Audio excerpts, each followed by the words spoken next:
FrontLine Chat with Harry Tangye and Dave Wardell.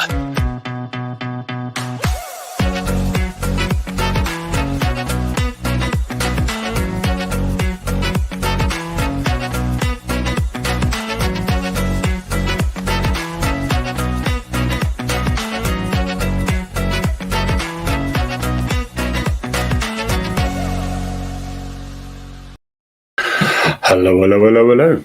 You're right. Nice to see you there. Oh, right. We're up to 51 already live. Fantastic. Thank you. Thank you for coming. Dave will be here. I promise you. He's conforming to the speed limits at all time and making his way here. I could really embarrass his wife now because I know that she's sitting in front of the camera. She's chuckling there in the green room. I really embarrass her. Look, I go, look, wait, oh, hello. But what I'll do, I will just talk about what we've done in the last week. It has been a very busy week. I think Monday I was on Radio Devon. Yeah, that was good. It was an hour, and they asked me to come on and promote about the Learn to Live parents for parents. So I was chairing this thing for Learn to Live, which is basically if your kids are just about to start to drive, you're thinking, well, where, which driving instructors, which cars do I buy? How do I get an insurance loan? What's the best way of teaching them? Get them done as quick as you can in a week, or actually teach them proper experience and things. So that was that. That went Radio Devon. That was really good. They've asked me to come on again in November, so that went quite well. We had a bit of a laugh actually. And the Learn to Live thing went really well. Panel involving lots of police, fire, and experts and stuff like that. And it was a really good thing, supported by lots of people. so it went very well. Then I went to Surfwell. Have you heard of Surfwell? I attended a beach, which was hard to do, but I asked Nick Knowles if he would come along and support it, and he did. Look, there he is. That's Tim Hogg. He was an ARV officer with me, myself there, and some guy called Nick in the middle. He was brilliant. He was there for about 5 hours. And Surfwell, I'll show you basically what it is. And it's something that all chief constables need to get a grip on. When they're saying about welfare, police are attending all these horrible incidents for, suicides and cop deaths and road traffic collisions and lots of violence, domestics and things like that. And some of them go a bit wobbly, quite frankly, and it can get a little bit too much. And with Surfwell, it is taking them out of the whole environment. And if you just look at this, it's just, look at that. That's their website. It takes them out of that whole environment, teaches them to surf in a day. And it's something that they may not have ever done. And scientifically, it's really worked. It's really shown beyond all doubt that it can get people, turn them around and actually give them some positivity. Not only they're meeting other people, discussing things, they're getting all those, they're in the elements, they're in the water, they're in the winds, the waves, and they can stand up on board at the end. So I gave it a little go myself, and I managed to struggle up. So I was quite happy with that as well. So their whole ethos is they're not a charity. It's our chief constable, Sean Sawyer, you are a star, has put a couple of staff to this. And Tim was just saying to me, he did it thinking, I'll be able to surf more. He says, I've actually surfed less and I've never been so busy, because it's sort of a 24-hour job to get things going. And it's going to be national, it's international, it's going to be Americans coming over and looking at it. The science is behind it. It's really, really going well. So I'm going to wish them all the way. I'm going to go all the best, and I'm going to follow them. I'm going to follow them, see their journey, see how they get on. Comments just gone. JD Edwards, thank you. Afternoon, Harry. Thank God you didn't don Speedos. Okay, right. Well, I'll show you the. I'll spare you the other ones. That's for sure. But I was in a wetsuit, so you're right. It was all right, and there was. I've got to push it back. All right. Production team's a bit slow today, folks. All right. Dave will be in with us. I've got an adult joining us shortly, so he will be there shortly. Here's some more photos. You can see how it was on to beach. It was viewed. Keep an eye out for it. It's really, really, really, really good. And where's the other? There's a really nice. Oh, this just shows, isn't it? So this was literally last week. That's what you want, isn't it? And we're so lucky with that. That's oops. Where am I zooming in? That was a bite error, wasn't it? So yeah, just look at that. It's absolutely stunning. This is Cornwall. Cornwall, you can't beat it. And Nick, out of the kindness of his heart, came down, supported it, put some tweets out to get more chief constables, not just going for the cliche, we tick the welfare box, but to actually put a couple of staff to it and all that, and send and help support it so they can send some officers down. It will change them, and guess what? It keeps them at work, gets them back to work much earlier than they would normally have done. It's all proven. So that's good. I've got a few things. Look, here we go. Dave's coming in. He's coming in. He's good. I'm going to bring him in. Dave, do you want to breathe him, mate, or can you come on now? Okay, I'm bringing him on. Hey. Oh my God. Fun, mate? Have you been training? Yeah, we've been. Hang on, let me wipe my camera. We've just come back from a dog show in Kent. Another dog show. Busy as ever. How are you? I'm good, mate. But that dog show, I'm not so sure. When we went and saw the president of the USA, do you not think that occurred?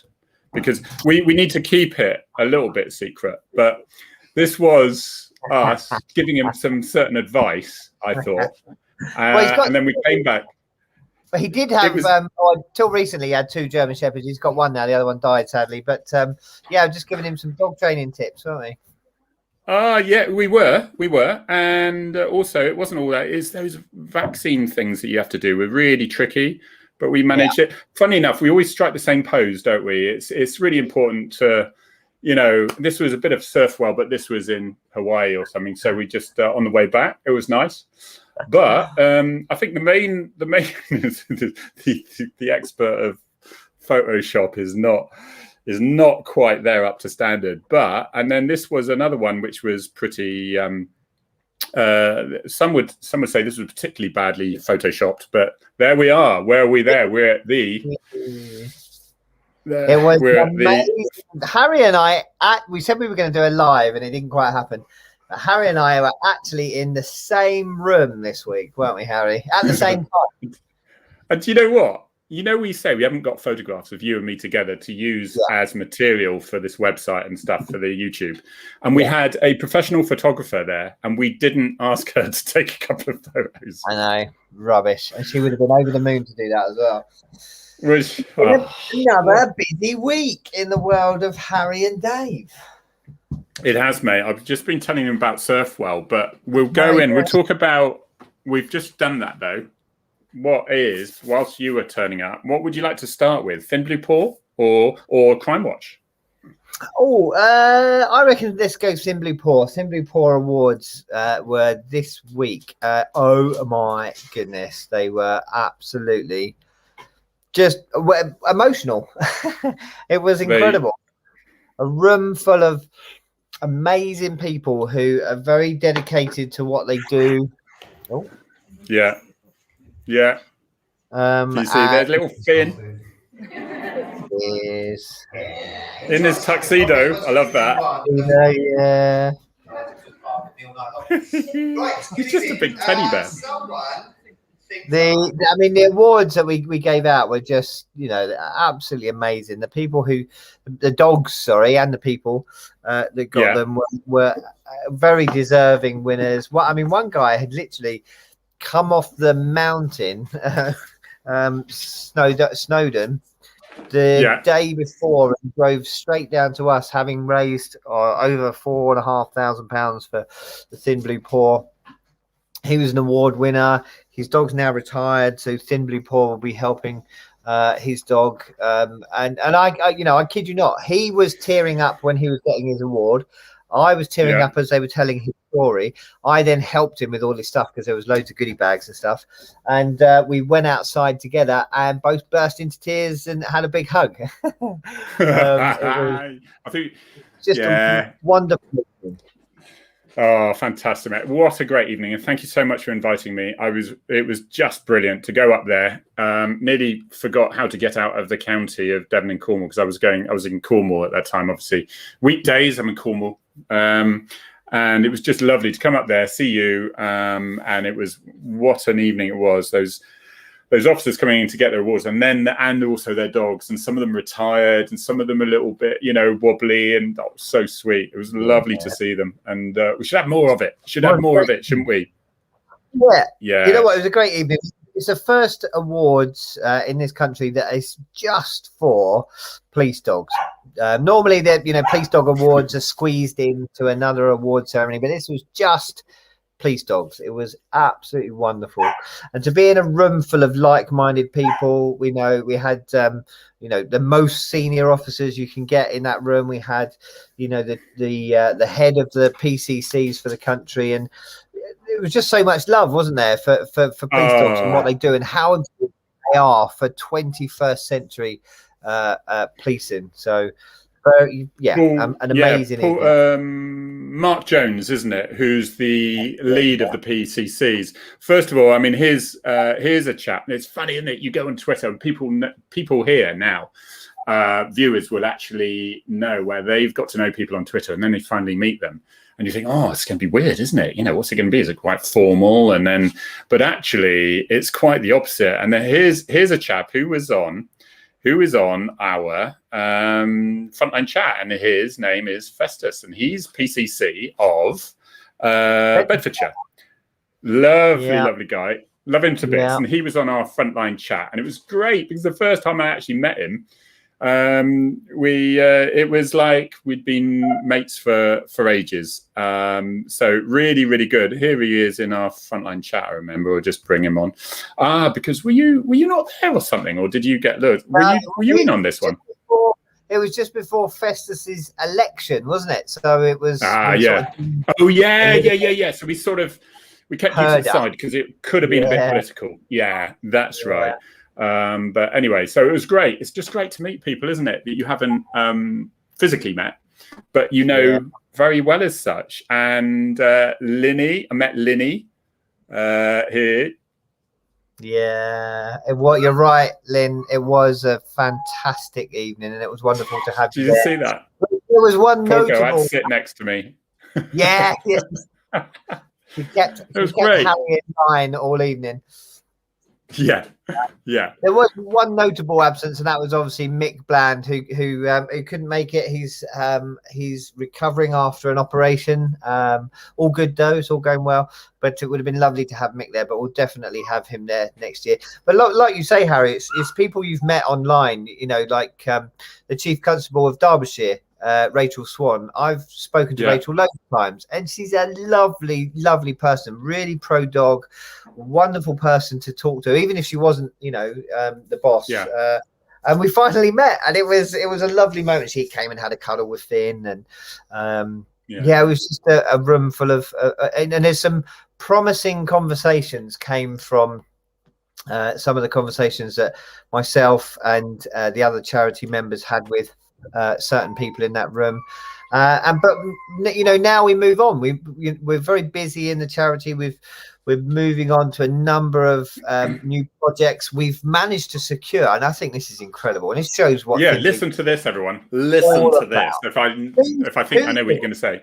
Two incredible things came out that night. That every dog that is part of the Thin Blue Paw, retired police dog that signed up to the Thin Blue Paw, will get their food paid for the rest of their life by Barking Heads. I mean that was one of them.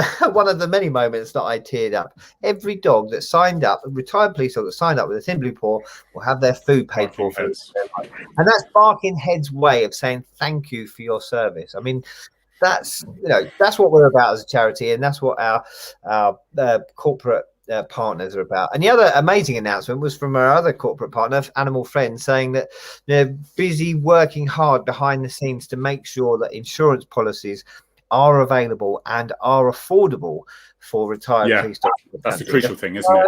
Affordable. This first insurance company to come out with that promise, and of course we'll keep it to them, but we don't need to keep them to it because we know they'll do it. They're incredible people. A pet insurance company that was set up to give back to animals. So yeah, we're very, very proud. But like I said, we're already moving on to the next things. I can't tell you what, but there's a whole host of other things we're doing. Some things with Animal Friends, some things with really important people that I can't divulge at the moment. But so much exciting stuff to come out of this charity. First of all, can I just say, and no bitching and moaning. No, isn't that just a pleasure? Do you know, because I sat next to the table, apart from Lynn, who really did keep me in track, so that was good, there was other people there from those companies you mentioned, the things, who were just there because they wanted to be there. They loved the work. There was no alternate. Anyway, you know what? There was no other motive, and it's just lovely. And you could tell they enjoyed their work because they loved the animals and things like that. John, can I just say a thank you to John? He really gave me some good advice about mother and dementia and that side of things. Spoke to him on the phone on that. So appreciate that. And also just a bit of a shout out to Scott and Jane. I had coffee with them this morning. Lovely, lovely people. I met them once when he said it was his wife's birthday, and they follow FrontLine Chat, and they read the book. It'd be great if I could pop round in my ARV on my patrols and just pay a visit. And that was a couple of years ago. And it was lovely to just catch up and have coffee. He's the nicest guy. He does tell him he looks like a little bit like Freddie Mercury. If he had a voice like him, he'd be a millionaire. Really? He's a lovely, lovely guy. And so is Jane. Jane's wonderful. So that was my this morning. It's nice to get out. Nice to get out, really.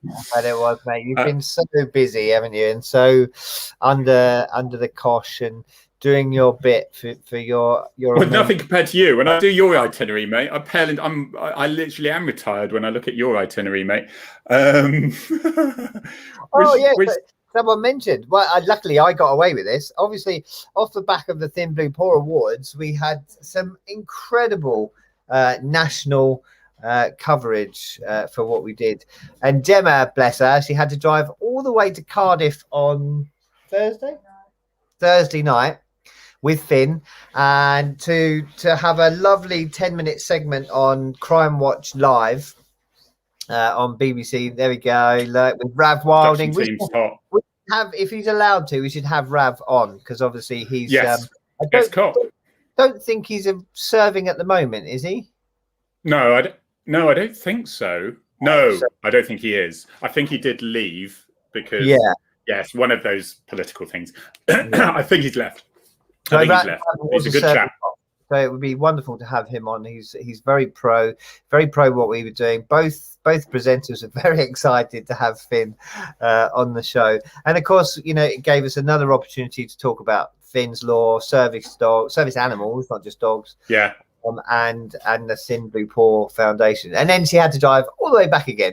And she was about halfway home that work had given her the day off, because she was facing going straight back out onto a 10-hour shift, but she managed to get the evening off. Oh, really? Oh, that is good. I've got one more shout out. Please, is John Goodman. He's a thoroughly nice chap. Went to school with him many years ago. Lost touch for a long time. This man has done so much for Newquay, my hometown, really for the community and things. And he safeguarded Hewer's Hut, a very infamous building. Found the financing for it, which Philip Schofield, who is a Newquay lad, contributed substantially for it as well.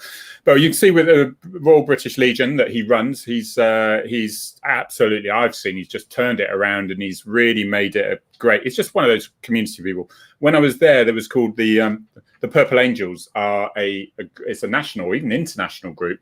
But the Newquay Purple Angels, if there's anyone out there with relatives with dementia, that side of things, Thursday evening, there is a talk. It was invaluable. So I appreciate that. I went along to that one, had a good chat. It was funny. We all laughed and all that. They even laughed at a couple of my one-liners. And I didn't get thrown out. And you know what? It's really good. So Newquay, spread the word that that's the place you need to go if you've got relatives in that sort of area, which obviously I have at the moment, which I'm trying to sort out at the moment. But so there we go. It was a busy week. This week is a little bit easier. How about you? Not, No. is it? No, I think let's be honest. All right. I think next week's all right. I've got some dog training. I've got a couple of shifts. I've given up a couple of days off to go in and do some bits and bobs next week. But that's about it, isn't it, Jem? There's no crazy.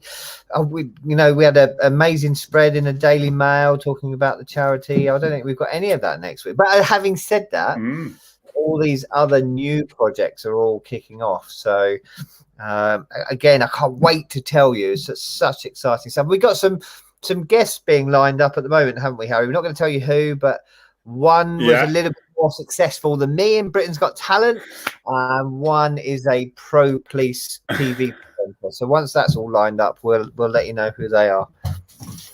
Fantastic. Nice one. I can quite believe that, Rainer, that the jokes were terrible. I've known Harry. I suspect if I unveil the mask with the Hewers Hut on the logo there, I would suggest we can guess who that might be. Beginning with the letter J, ending in N, and it's only 3 little letters long. But he's one of my besties. He's a lovely guy. You know, when you meet those guys who are decent, you'll get there soon, Dave. Meet those, you know they are to the core. Look at this, Linny. This brings us in. Ticket is booked for Chester. People say, what's happening in Chester? Well, I'll tell you what's happening in Chester. Along with the lineup in other dates and things with so this is the Chester Story House in Chester. That's a great photo, isn't it? And down with this lineup with many Mark Thomas there. I love this guy, this comedian. He's bloody brilliant. How's he? I'm terrible with the pronunciations, actually. Ahmed Jalili, yeah, something like that, isn't it? I like him. He's great. And this guy here, FrontLine Chat. Yeah. And why do we look at this? Well, we look at this because on the 13th of November at 8 p.m, we've got pretty much FrontLine Chat is on the road with so much going on surrounding policing during lockdown and pandemic, coupled with the nation's love of crime and policing novels and TV dramas. We're celebrating our everyday heroes. That must be us, Dave, or you at least, because you're still there.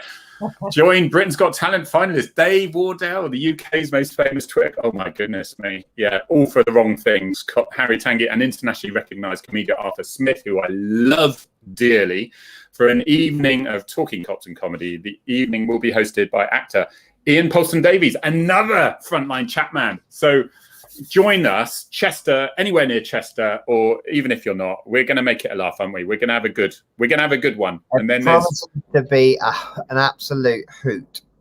We are. I intended it to be. So that is it. Spread the word and all that. That'd be and that's good. It's booked.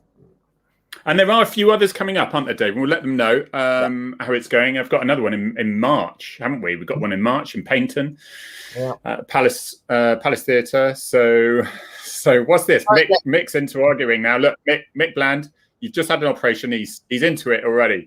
All right, what's going on? There's always things going on in the back room. I think that's in reference to Jill's comment saying, and this is from the man who didn't know what he was going to do when Finn's Law was done.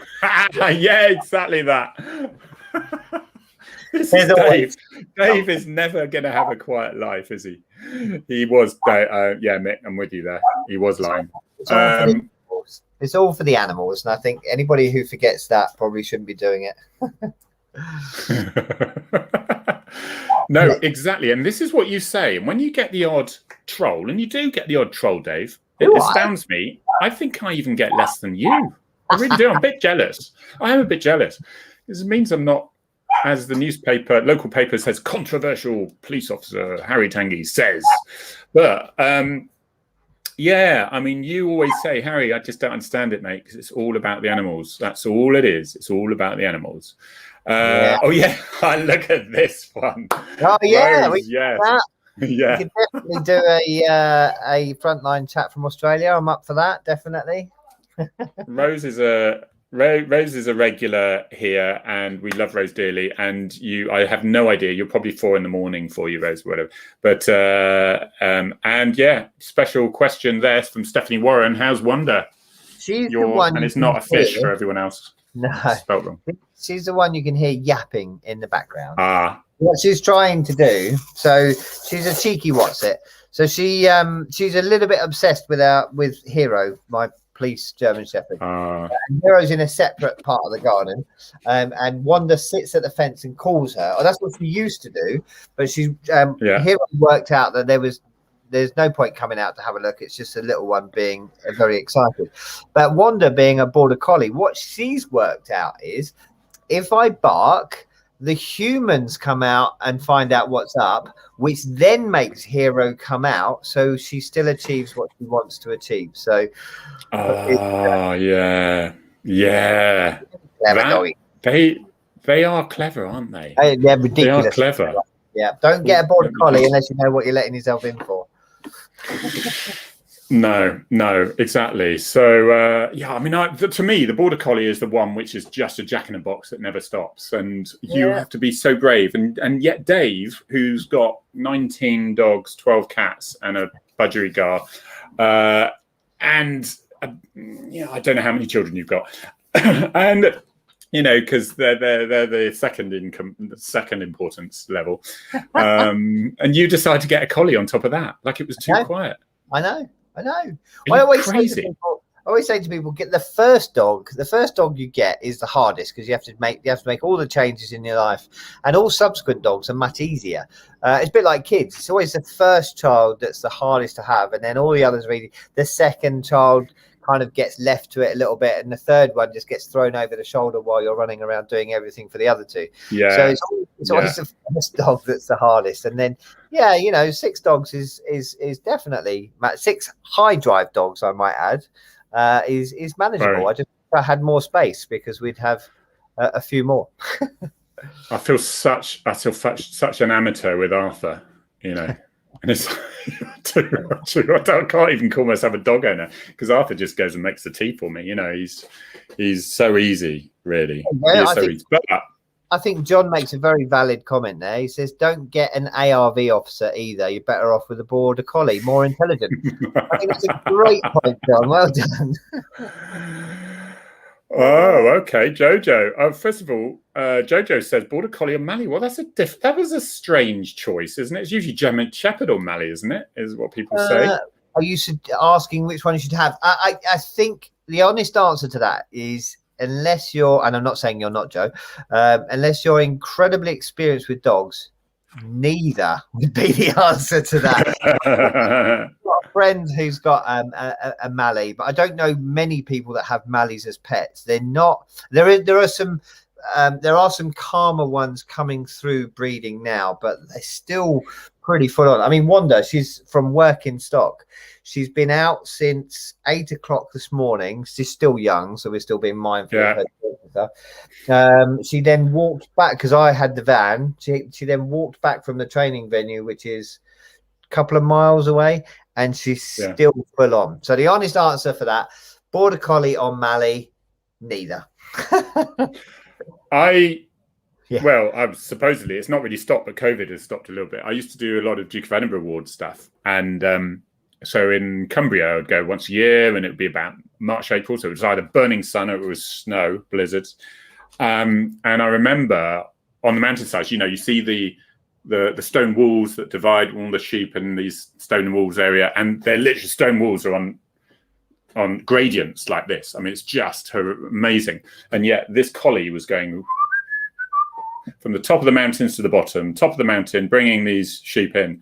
It was just phenomenal. And can't they do like 200 miles a day or something stupid? I mean, they can do the mileage. They will not stop. It's absolutely phenomenal. Absolutely phenomenal. They're so, sleek, lightweight, and have all the right bits to do that. I mean, with our Maxie, our pet female shepherd, she's full on. She's high drive. She's about 7 now, but she doesn't stop all day long. But Wanda does twice as much, if not 3 times as much as her. You know, Wanda will play with the ball wonderfully, but as soon as Maxie is playing with the ball, Wanda is thinking about the ball whilst also herding Maxie to bring the ball back to you so that it can all start again. Collies are just something else. They really are. They really are. So they are more intelligent than an ARV officer, right? Okay, definitely. I get that. Yeah. So how does Wanda get on with Finn? I imagine very well, aren't they? Yeah, she's wonderful. She's so respecting of him. She knows how much he can take and when he's had enough. And not actually normally she just comes and says hello and rolls over on her back and has a bit of a fuss from him. Yeah, he's very good, bless him. Well, when I was in the cafe with Scott and Jane earlier, there was a guy who came in with his little daughter, and he had a little pot of crayons, and it was like a little drug to me. You know, I was sort of drawn towards the crayons, and but I managed to, you know, the therapy has left me away since leaving. Since leaving the ARVs. You know, that's what's happened. So basically training is the thing. And then all jokes apart with Arthur, I put a fair bit of effort with training, and actually because he doesn't go on the lead much because we're so near the woods, he got a bit rubbish on the lead and things, and even to the heel. So just when I was in Newquay, where he'd just go up to the beach and then come back down, I just ticked him over with the heel again with the treats and things, and he was sorted literally by the fifth go. This sort of memory came into it. And that association with a heel, with a reward, with that, and that's all it needs, even if it goes a bit rusty, really, isn't it? Yeah, it is. It's a reminder every now and then. It's going to come down. So we see. I see that's 7 hours ago. I'm just seeing what's happening. Oh, look at you, lovely. It was great to meet him again as well. Such a handsome chap, and in his tuxedo, he was fine. He didn't even, he didn't even give it a second thought, did he? He loved it, and there was plenty of treats there. And there's Maxie coming in. Yeah, nearly turning on the computer. Now, yes, you can have a cuddle in a minute. It's a dog's life. Look at that. Really dog's life. He's got his bed. He loves this bed. It's amazing. He literally disappears into it, don't you? Yeah. Oh, that is a quality. That is quality. He's absolutely lovely. I'm seeing what's happening in London at the moment. Seems like another protest at the moment. Oh, is there? Chris Hobbs is following. Right. Good man. There's always a protest. Keeps us all up to date and does it very fairly. He's a wonderful chap, Chris. If you want to know what's actually going on at the protest, then follow him on Twitter. Yeah, here he is. Here's Chris. And there's always had charities got involved with. Yeah, he did a lot of that. Trustee of Small Jamaican Kids Charity. Just put a lot of effort. He told me about that. Massive efforts. It's always risky to go down someone's thing, isn't it? Yeah. So look, a bit of an anti-jab thing going on at the moment, but there we go. It's been a lot of that at the moment, hasn't it? I was coming back via the M25 and managed to dodge that. I was obviously in the right place, luckily. The insulation protest. I know, it seems to be, they're all very important subjects maybe, but then when isn't there going to be one, and when are people allowed to...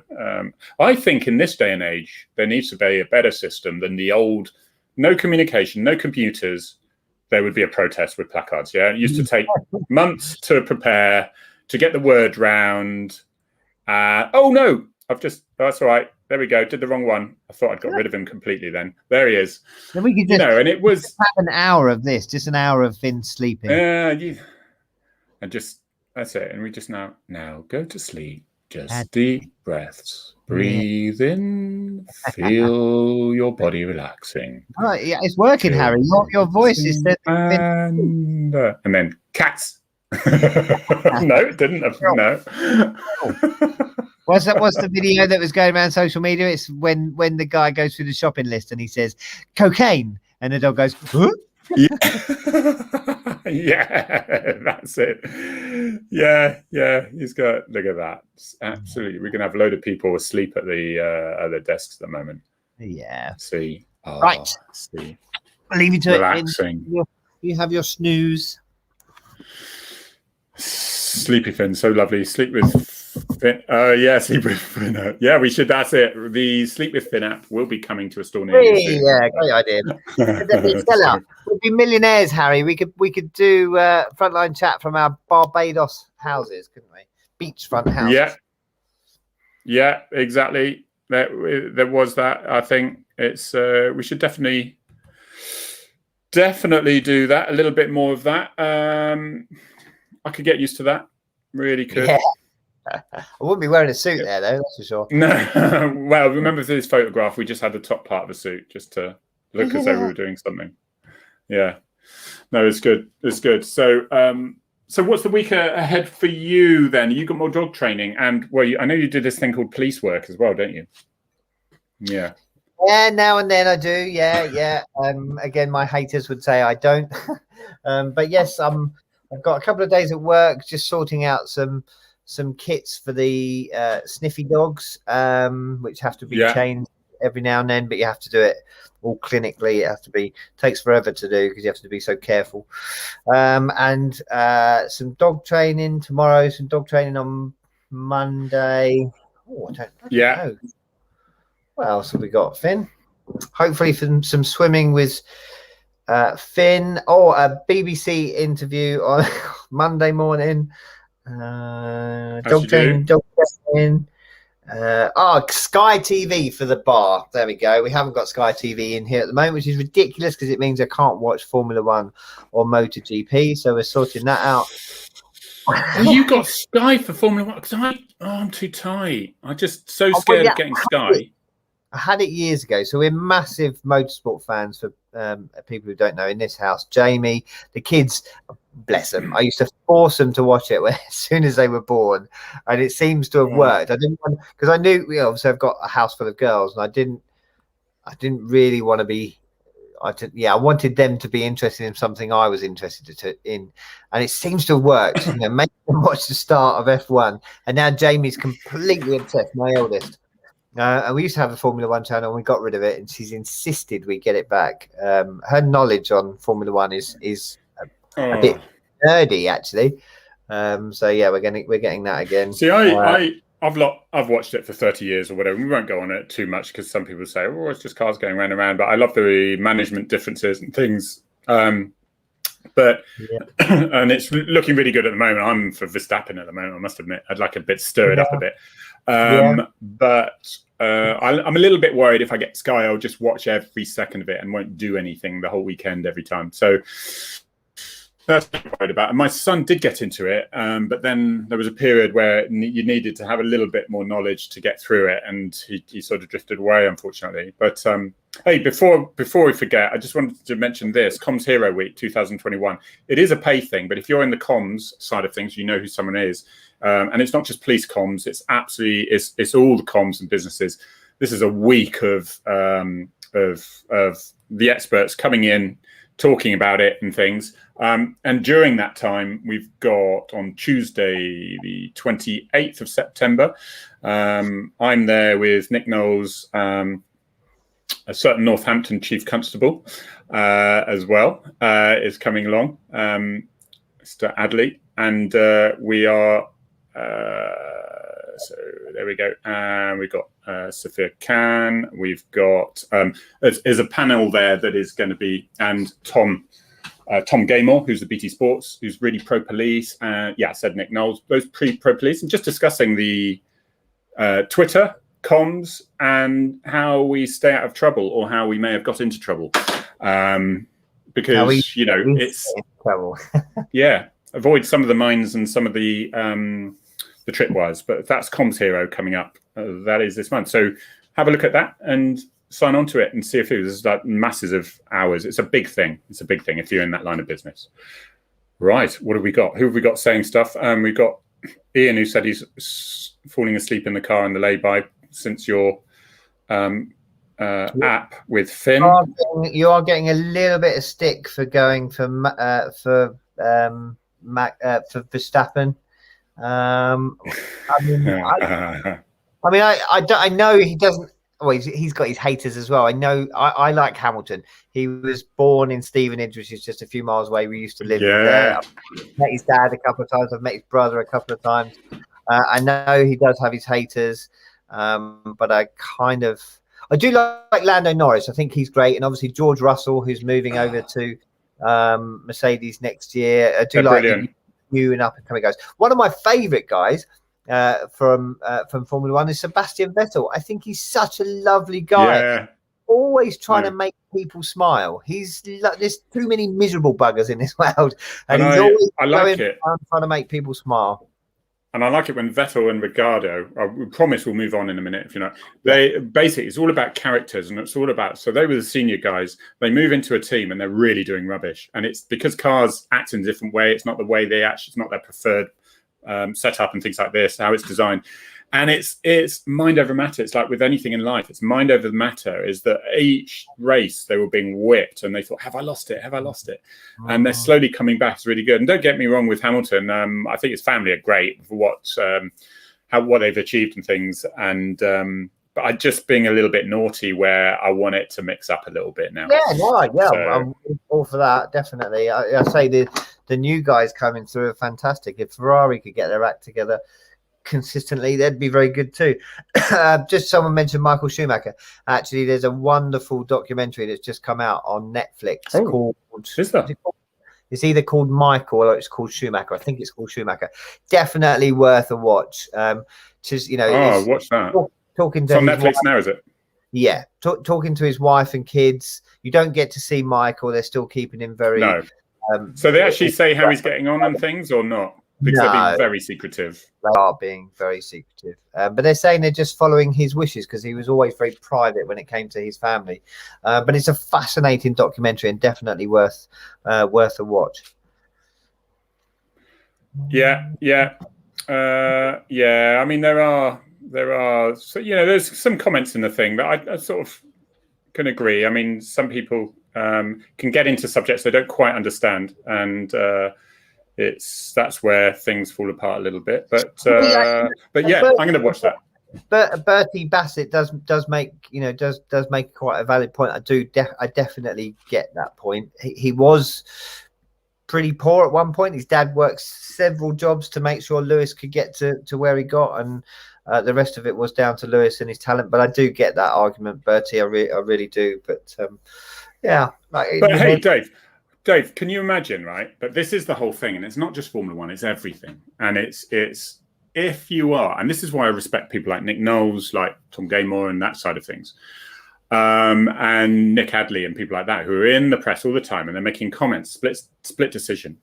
There will be something. If you've got a camera on you all the time, every day of that, and can you imagine yourselves listening to this? If that was with you.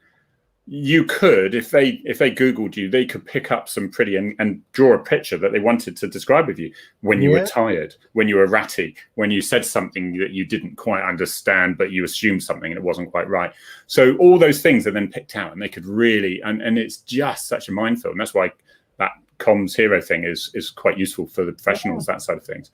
Because it's how to make it interesting and not corporate boring, but not destroying your career in 5 minutes, really. Well, I think some people can put you on a pedestal if you've got fame or a little bit of fame or whatever. Some people put you on a pedestal so they can shoot you down. Yeah, the Brits are often done with that. I mean, it's always amazed me, Dave, how Dave, the people have just assumed that you're a multi-millionaire and you've made this all from Finn and all. It's hysterically funny, but it's quite, it gets to you now and then, doesn't it, mate? And you just, it's just, some people are just so jealous, or they're judging you by their own standards. I think, I wouldn't do that for free. I wouldn't do that for... A bit of both, probably, yeah. It'd be lovely if every event we did, we charged 500 or 1,000 or whatever the going rate is, but we just don't do it. Gemma and I did a talk in front of 10 people at a heavy horse society the other day. Well, we didn't get anything for that. They wrote out. Well, you did. You got a heavy horse. You got a thing in the bloody garden. You don't know what to do with now. But well, we've got fake grass as well, so we need to get some exactly. But now Nigel Mansell, they made a lovely little donation to the charity. We didn't, we don't. I've just come back from Kent in my 210,000-mile van. So yeah, I know. I haven't checked my suit yet to see, because I had a lift in that, and you were like, "You sure you want to get in this van with your suit?" I haven't checked it. I'll check it the next time I'm going to use the suit. I'll look at it. Nigel Mansell, my wife met him on. Spoke to him on Flybe when she was working on Flybe. What a lovely night! And his autobiography again. My God, how you start with nothing, and then he had 3 jobs. His wife had a load of jobs. All hours God send, and then they had to win the race in order to get the prize money so that they could afford to race the next weekend. That's how on the line it was, and you can suddenly see how these people make it. Well, to say when you watch the Schumacher thing, I mean, I didn't know much about Schumacher's childhood, but it's the same. His dad, they were literally, taking prams apart to find wheels, and then they had a lawnmower engine, and his dad tried to make it work, because obviously he's got his brother Ralph who used to race as well. Yeah, I remember him. Yeah, they really did work hard to get all the success that they got. Yeah, I'm waiting for my. Yeah, waiting for a break. Damon Hill and all that. Yeah, it's funny, isn't it, when you see all these things? And David Coulthard, who's doing the Channel 4 stuff, which is the one I know. I like him, and I like so yeah, I go for the Channel 4 because I'm too tight with time to spend too much time.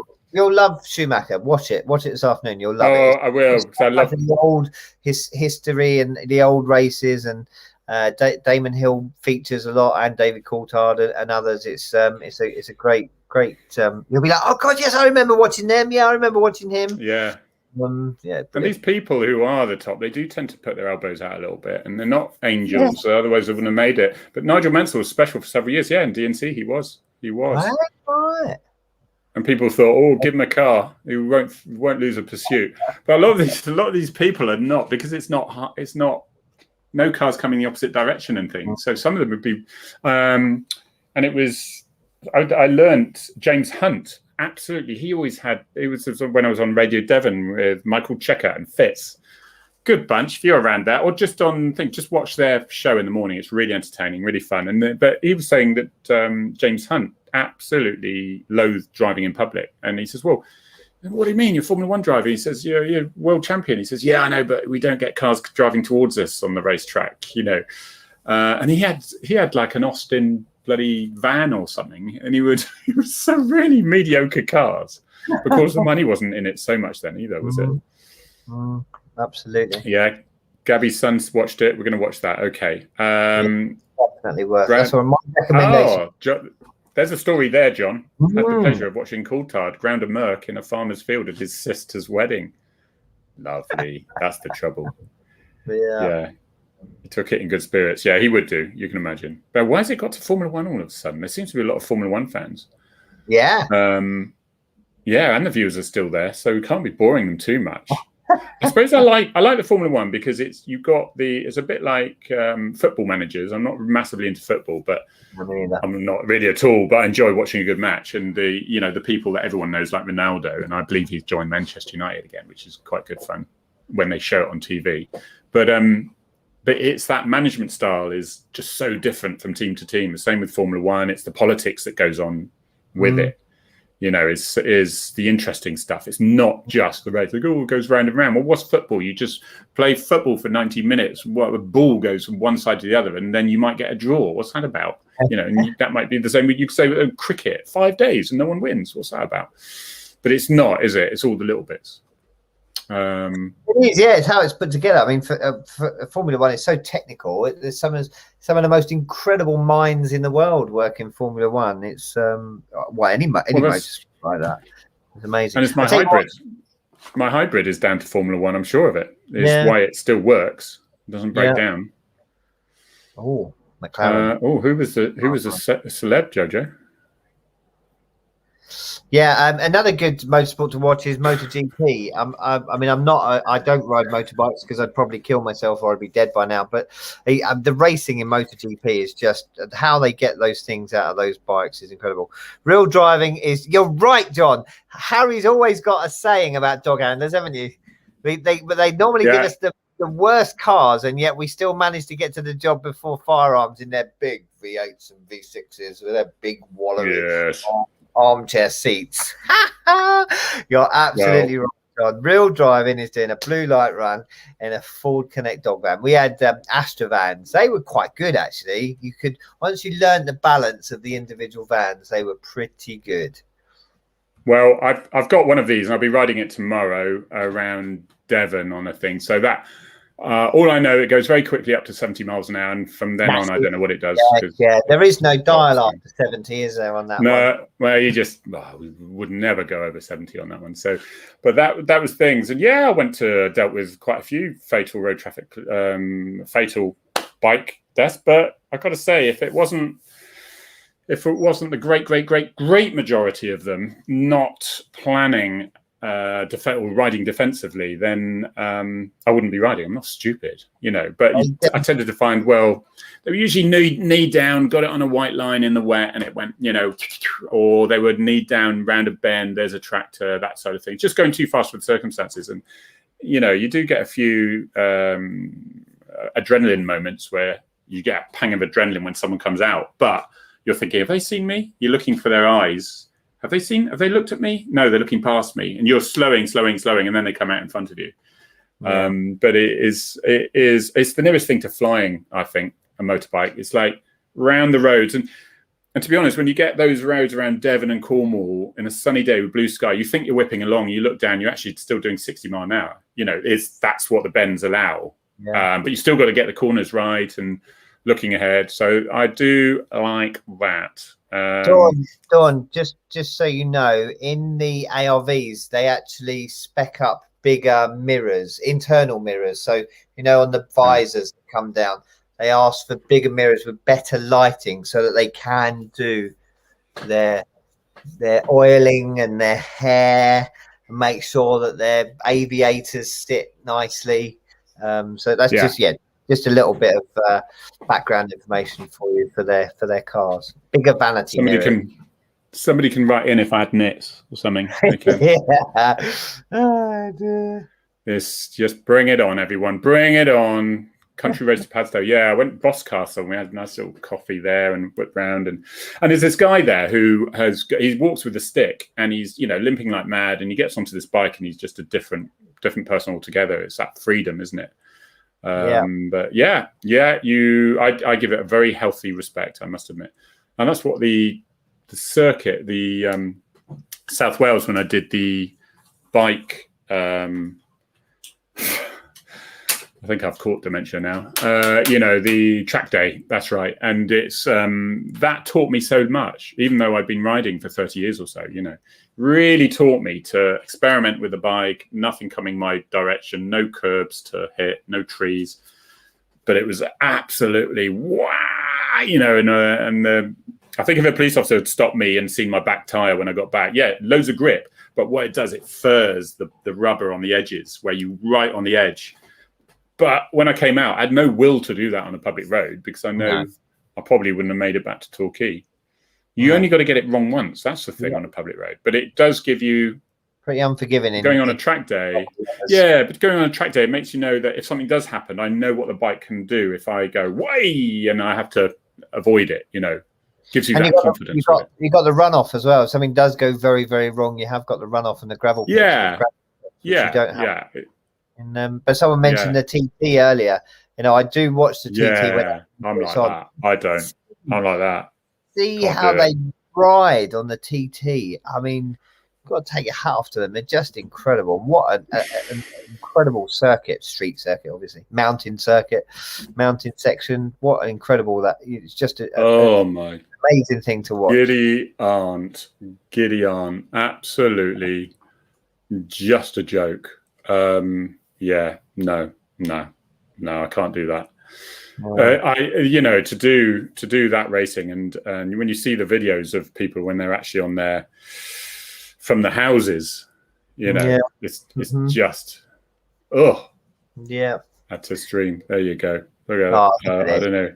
Any footage from the TT just has me in awe. It really is.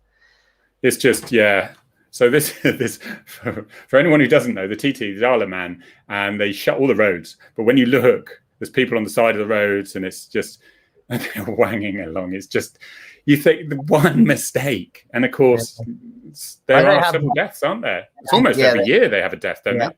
Yeah, we do. Look at that, close to the roads. Oh my God! Now we've gone from Formula 1 to TT. We need some. But I think there's just as many women who are into TT as men. I really do. There's massive support for Formula 1. If you go to Formula 1 race, which I've been to quite a few, there's a lot of women who are massively. So it's not that stereotypical, the guys with the cars. It's good, good to see. And a lot of kids there. I mean, that's just like, and it's, I could watch that all day, actually. Oh my God, look, 1657. Right, just quickly. My daughter Tia, she's obviously an amazing and aspiring dog trainer and behaviourist. What she knows at her age, it just blows me away. She used to do a live on a Saturday morning on my Facebook and Instagram, and she's starting that again, I think, next Saturday, 9 a.m. live. She does all sorts of things, separation, you name it, common dog problems, and she will help you through it by doing little sort of mini courses. And I know Christmas is a little way away yet, but she'll be doing her 25 tricks till Christmas. She went into the main arena at Nebworth last week and absolutely killed it, and then went on to have an interview with a behaviourist and trainer. So watch out for this kid, because I've got high hopes for her. I think she's going to be incredible. So look out for that if you've got dogs and you're interested in dog training. Wow, lovely. Yeah, she's just really good. The enthusiasm that she shows with those dogs. And I mean, there's just a quick glance at the YouTube there. Everything like, so yeah, there's that, your lovely dog that she's done so much training with. Yeah, she's got her doing all sorts of stuff, and of course she did it for her in the main ring at Nebworth last week. So Dogfest have already said that they want her back in the main arena next year. So very proud of her. Very proud. Yeah, exactly. Thank you very much, Pereira. And thank you, Nikki. Tom Pansy's got a Mali pup here is awesome. Yes, good. Lovely. I think that is it. Come to an end. Thank you, John. I'm going back down to Newquay on Sunday. I'm going to go for a ride on Sunday afternoon with my club as such. Have a great week, everyone. Thanks, guys. I've got bread in the cupboard. I might join you, John. I told John, because I was saying, I've got a really stereotypical story about, but it was a Cornish story, because I was talking about pasties, right? With when we were having this conversation, he was giving me some advice about the dementia. So an awful lot of people parents have had that, and he laughed, and he went, and that's why the comment. And then he told me about when he went fishing with his dad in a loch, and I went, oh my God, how more stereotypical and I'm a kilt and my whiskey and my shortbread. It's great. That's brilliant. Guys, girls, you're a star. It's been a good. You make us all feel so much better, don't they, Dave? Absolutely, mate. Yeah. We'll catch you later. Cheers.